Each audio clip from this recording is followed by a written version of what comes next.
Hey, Felivia, have you been living in a cave all these years? And that is what my friend told me when I told them about how I see the world. Growing up, I always believed the world was filled with good people. I always see the good in everyone, even in those who didn't always deserve it. And to me, kindness means everything. And for the longest time, I thought that there was nothing wrong with that.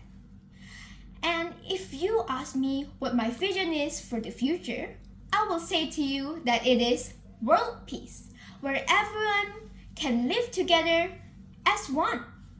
Hello everyone, I am Felivia Riandy from Sutomo 1 Senior High School. And if you're laughing at the version of me from the past, don't worry because you're not the only one. One day after school, I was sitting with two of my closest friends and we decided to share our thoughts about life. And then I decided to share this thought to them. You know what they did? They stared at each other and started laughing at me. And then both of them decided to share their own stories, which will forever change the way I see this life.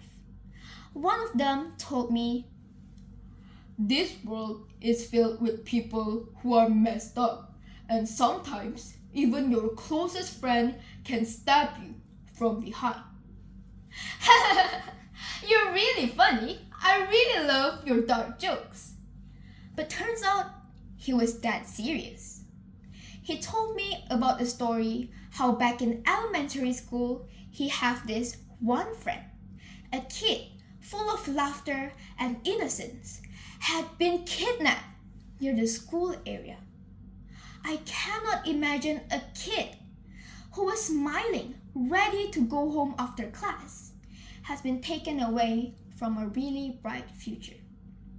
And then my other friend added about her own story. This time it is about two best friends, her old classmates who were inseparable, like sisters. Then one day, one of the best friends lost her wallet. They decided to check the school's CCTV and it turns out the one who stole her own wallet was actually her own best friend. Those two stories might sound simple, but it actually hit me harder than I expected because they prove their statement right. Even our closest friend can actually stab us from behind. And that night, I couldn't stop thinking, was I really living in a cave all these years? Have I ever seen the real world before? And then I realized something. This world isn't as simple as I thought it was. This world isn't only filled with pure intentions, but that doesn't mean kindness is meaningless, because kindness can be good if it is combined with wisdom. And that takes me to the world I dream of. 20 years from now, in the world I dream of, people will still be kind but wisely.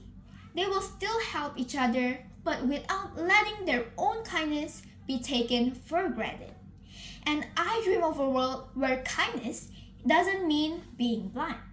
And yes, I did live in a cave once, but stepping out of that cave has taught me the world that I want to build. A world that is honest, a world that is aware, and our future world that is kind. That's all from me. Thank you very much everyone for listening. I appreciate it.